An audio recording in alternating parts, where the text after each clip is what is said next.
Hallelujah. ഞാൻ ഈ ധ്യാനത്തിലേക്ക് യാദൃച്ഛികമായാണ് എത്തിയത്.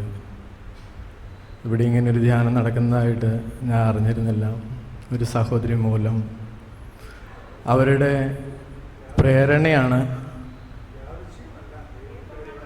അല്ല, ഞാൻ ഇപ്പോൾ പറഞ്ഞു മാത്രമേ.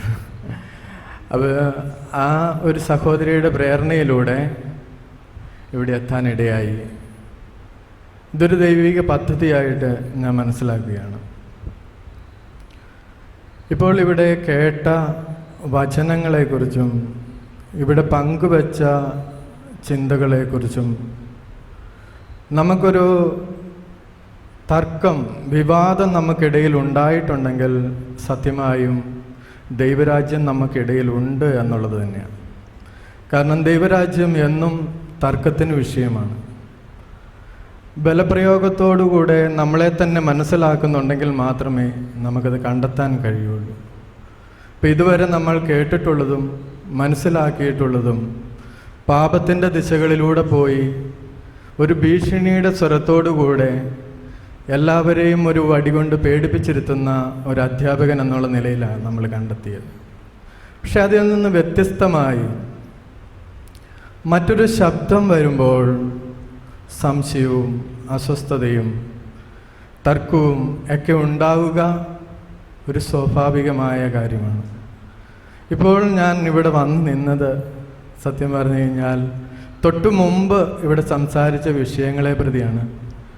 അതായത് ഇത് നമ്മളുടെ ഇടയിൽ സാധ്യമാണോ? ഭക്ഷണത്തെക്കുറിച്ച് സംസാരിക്കേണ്ട കാര്യമുണ്ടോ? പ്രാർത്ഥിക്കേണ്ട കാര്യമുണ്ടോ? അങ്ങനെ തുടർന്ന് വന്ന ചിന്തകളാണ് സത്യത്തിൽ എന്നെ ഇവിടെ കൊണ്ടുവന്ന് നിർത്തിയത്. യഥാർത്ഥത്തിൽ ബ്രദർ പറഞ്ഞ എല്ലാ കാര്യങ്ങളും സത്യമാണ്. ഏതെങ്കിലും രീതിയിൽ നിങ്ങൾക്കിതിനെക്കുറിച്ചൊരു സംശയമുണ്ടെങ്കിൽ ഞാൻ തൊടുപുഴ മുതലക്കുളത്ത് പഴുക്കാക്കുളത്താണ് താമസിക്കുന്നത്. അവിടെ വന്ന് അന്വേഷിച്ച് കഴിഞ്ഞു കഴിഞ്ഞാൽ ഈ ബ്രദർ പറഞ്ഞ കാര്യങ്ങളെല്ലാം സത്യമാണെന്ന് അറിയും. കാരണം എൻ്റെ ജീവിതവും എൻ്റെ ജീവിത പങ്കാളിയും ഇവിടെ ഇരിപ്പുണ്ട്. അപ്പം ഞങ്ങൾ ഇരുവരും ഈ ദൈവ പരിപാലനയിൽ ആശ്രയിച്ച് തന്നെയാണ് മുന്നോട്ട് പോകുന്നത്. ഒരു സാധാരണ മനുഷ്യനായ ഞാൻ എൻ്റെ കുടുംബജീവിതത്തെ ദൈവപരിപാലനയ്ക്ക് പരിപൂർണമായി ഫലമേൽപ്പിക്കുവാൻ 94 മുതലുള്ള ഈ വർഷങ്ങളിൽ ഇതുവരെ എനിക്ക് സാധിച്ചിട്ടുണ്ടെങ്കിൽ തീർച്ചയായും കർത്താവ് പക്ഷികൾക്ക് ഭക്ഷണം കൊടുക്കുന്നതിന് മുമ്പ് കൊടുക്കുന്ന ആ ദൈവം നമ്മളെ പരിപാലിക്കും എന്നുള്ളത് ഉറപ്പാണ്. തർക്കമറ്റ വിഷയമാണ്. പക്ഷേ ക്രിസ്ത്യാനികളായ നാം ഒത്തിരിയേറെ അഹങ്കാരത്തോടെ ഊറ്റം കൊള്ളുന്ന ഒന്ന് നമ്മൾ മേന്മയുള്ള ഒരു ദൈവജനമാണെന്ന്. പക്ഷേ നമ്മൾ ആശ്രയിക്കുന്നതോ പാപത്തിൻ്റെയും നിയമത്തിൻ്റെയും കുരുക്കുകളിലൂടെയാണ്. അപ്പം ക്രിസ്തു നമ്മളെ ഇത്ര ജീവൻ കൊടുത്ത് നമ്മളെ രക്ഷപ്പെടുത്തി ദൈവരാജ്യത്തെക്കുറിച്ച് ബോധ്യപ്പെടുത്തിയിട്ടും അതിനെക്കുറിച്ച് പറയുന്നവർക്കുണ്ടാകുന്ന അനുഭവം തർക്കത്തിൻ്റെയും വിവാദത്തിൻ്റെയും വഴികൾ തന്നെയാണ്. അപ്പം അതാണ് നമുക്കിടയിൽ ഇപ്പോൾ നമുക്കുണ്ടായത്. പക്ഷേ ഇതൊരു പുതിയ ശബ്ദമാണ്. ഇത് ദൈവഹിതമാണെങ്കിൽ അത് സഭയിൽ തുടരുവാനായിട്ട് ദൈവം ഇടയാക്കും, അതിനെ വളർത്തുകയും ചെയ്യും. കർത്താവ് പറഞ്ഞതുപോലെ നിങ്ങൾ കാലത്തിൻ്റെ അടയാളങ്ങളെ വിവേചിക്കുവിൻ എന്നാണ് പറഞ്ഞത്. ഒരു നിയമത്തിലൂടെ മോശയിലൂടെ നിയമം കെട്ടി ജീവിച്ചു വന്ന ഒരു സമൂഹം സ്നാപക യോഹന്നാനിലൂടെ അതിനൊരു പൂർണ്ണത, നിയമത്തിൻ്റെ ഒരു പൂർണ്ണമായിട്ടുള്ള ഒരു വഴിയൊരുക്കൽ കഴിഞ്ഞപ്പോഴാണ് ക്രിസ്തു ദൈവരാജ്യത്തിൻ്റെ സുവിശേഷവുമായി വരുന്നത്. നമ്മൾ ഈ കേരള സഭയിലേക്ക് നോക്കിയാൽ നമുക്ക് അഭിമാനത്തോടെ പറയാം, ദൈവം വളരെയേറെ ധ്യാന കേന്ദ്രങ്ങളും ധ്യാന പ്രഘോഷകരെയും കൊണ്ട് നിറച്ചുകൊണ്ട് നിയമത്തെക്കുറിച്ചും ബൈബിളിലെ ഒരു വചനത്തെക്കുറിച്ചും ബോധ്യം കൊടുത്തുകൊണ്ട് നല്ലൊരു പഠനം നമുക്ക് ലഭിച്ചു കഴിഞ്ഞു. ഇനി നമുക്ക് തൊട്ടടുത്ത് പ്രവേശിക്കാനുള്ളത് ദൈവരാജ്യത്തിൻ്റെ പൂർണ്ണതയിലേക്കാണ്. അതിൻ്റെ സ്വരത്തെ തിരിച്ചറിയുവാൻ നമ്മുടെ ബുദ്ധിയെ വിട്ടുകൊടുക്കുക എന്നുള്ളതാണ്. ബുദ്ധി കൊണ്ട് ഗ്രഹിക്കാൻ കഴിഞ്ഞ ഒന്നല്ല, നിഷ്കളങ്കമായി വിട്ടുകൊടുക്കുന്നതിലൂടെ മാത്രമാണ് നമുക്ക് ദൈവരാജ്യം പ്രാപിക്കുക.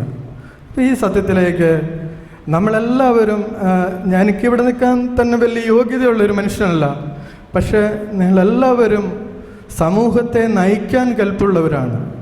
അപ്പോൾ ഈ ചിന്തകളെ നമുക്ക് ഏറ്റെടുത്തുകൊണ്ട് ഇതിൻ്റെ ഒരു പുതിയ പ്രകാശം, മറ്റൊരു വെളിച്ചമാണ്, നിയമത്തിൻ്റേതല്ലാത്ത ഒരു പുതിയ പ്രകാശത്തിലാണ് നാം നിൽക്കുന്നത്. ആ പുതിയ പ്രകാശത്തിലൂടെ നമ്മൾ ഇതിലേക്ക് നോക്കിയാൽ, അതിനുവേണ്ടി നമ്മുടെ ബുദ്ധിയെയും മനസ്സിനെയും ഹൃദയത്തെയും തുറന്നു കൊടുത്താൽ, ആ പൂർണ്ണമായ വിടുതൽ നമുക്ക് രക്ഷാകരമായ ഒരു സംഭവത്തെ ഒരുക്കിത്തരും എന്നുള്ളത് തർക്കമറ്റ കാര്യമാണ്.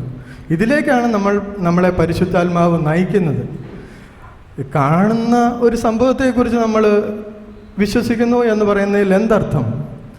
കാണപ്പെടാത്തതിനെക്കുറിച്ചാണെങ്കിൽ നമ്മുടെ ബുദ്ധിക്ക് കാണാൻ കഴിയാത്തതും കാണപ്പെടാത്തതിൽ പെടുന്നതാണ്.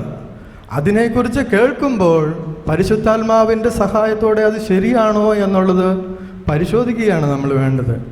അപ്പം ഞാൻ പറഞ്ഞു വെച്ചത് ഇത്ര മാത്രമേ ഉള്ളൂ. ഈ പറഞ്ഞതും ദൈവപരിപാലനയിൽ ആശ്രയിച്ചുള്ള ജീവിതവും സാധ്യമാണ്. അതാണ് നമ്മുടെ ജീവിതം. സ്വതന്ത്രമായി വിട്ടുകൊടുക്കുന്നവരെ ദൈവം പരിപാലിക്കുക തന്നെ ചെയ്യും. ദൈവത്തിന് സ്തുതി.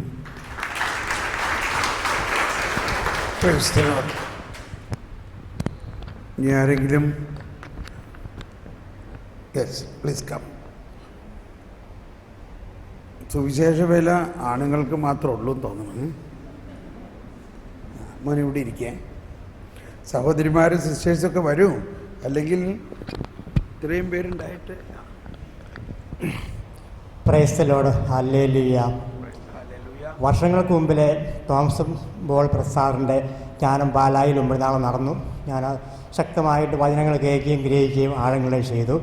എന്നെ ദൈവം സ്പർശിച്ച ഒരു വചനമാണ് ജോഷുവ 3:5. നിങ്ങളെ തന്നെ വിശദീകരിക്കുക, നാളെ നിങ്ങളുടെ കയ്യിൽ അത്ഭുതങ്ങൾ പ്രവർത്തിക്കും. നമ്മളെ തന്നെ പുറകോട്ട് ചോര ചെയ്താൽ മാത്രം മതി, വേറെ എങ്ങും തിരിയണ്ട. അതാണ് ശക്തിയേറിയ വചനം. ജോഷുവ 3:5.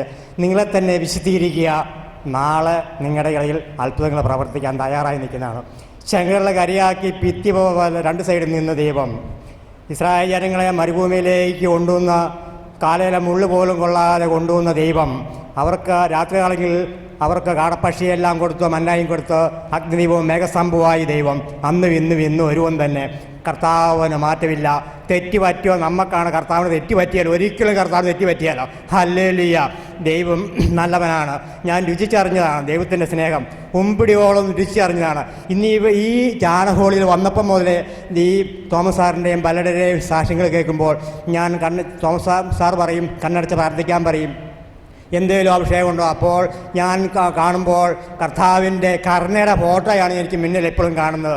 ഈ ഹൃദയത്തിൽ നിന്ന് പോകുന്ന കരുണയുടെ ഫോട്ടോ എപ്പോഴും മുന്നേ കാണാം.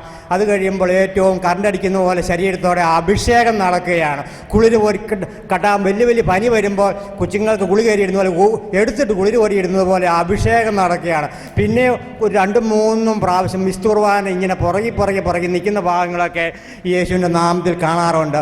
ദൈവത്തിൻ്റെ ശക്തി, അനന്തമായ സ്നേഹം.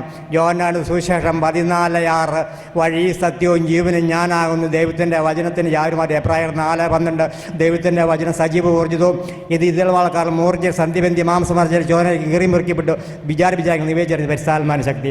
ഇപ്പോൾ വളരെ സന്തോഷമുണ്ട്. യേശുവെ നന്ദി, യേശുവെ സ്തുതി. Thank you Jesus. Hallelujah. Price the Lord.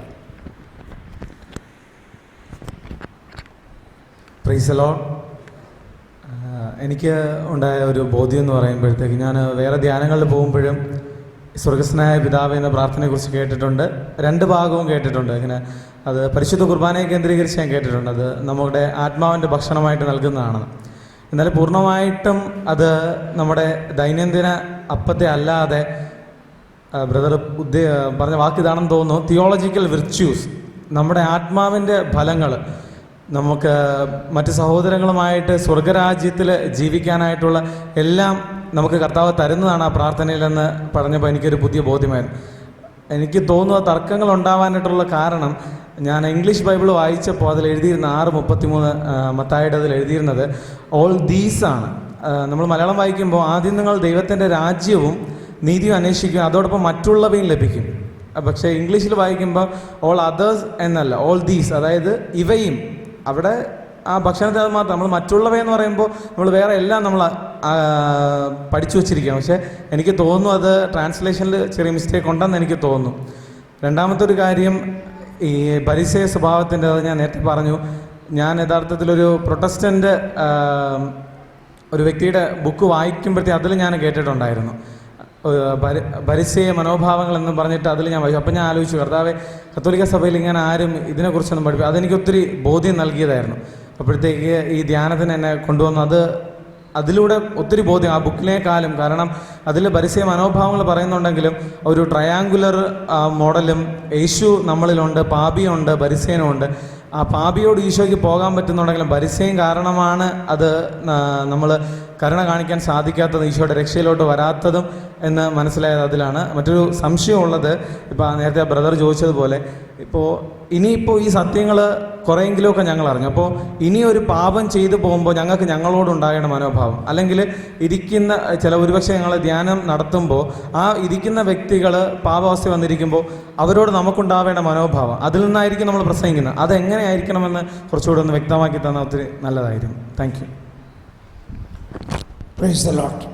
ഇതെല്ലാം ദൈവനീതി മനസ്സിലാകുമ്പോൾ മനസ്സിലാവും.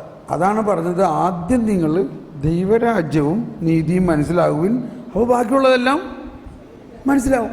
ഒരു പസിൽ സോൾവ് ചെയ്യുന്ന മാതിരി അത്. ഒട്ടും ടെൻഷൻ അടിക്കണ്ട. മറ്റന്നാൾ വൈകുന്നേരം ആകുമ്പോഴേക്കും ഏതാണ്ട് ഒരുവിധം നമുക്കെല്ലാം മനസ്സിലാവും. ഓക്കെ. ഇനി ആരെങ്കിലും അവർ ബോൾ ഇങ്ങടെ ഇടാം. ഇനി സഹോദരിമാർ, ഇപ്പോൾ അവിടെ പുറകുവശത്തിരിക്കുന്ന ചെറുപ്പക്കാർ, പെൺകുട്ടികളും വന്ന് 2 വാക്ക് പറഞ്ഞാൽ ഇത് വലിയൊരു അവസരമാണ് നിങ്ങളുടെ ജീവിതത്തിൽ. എന്ത് കിട്ടി നിങ്ങൾക്ക്? ഒരു സെൻറ്റൻസ് പറഞ്ഞാൽ മതി, നിങ്ങൾ എന്ത് മനസ്സിലാക്കി.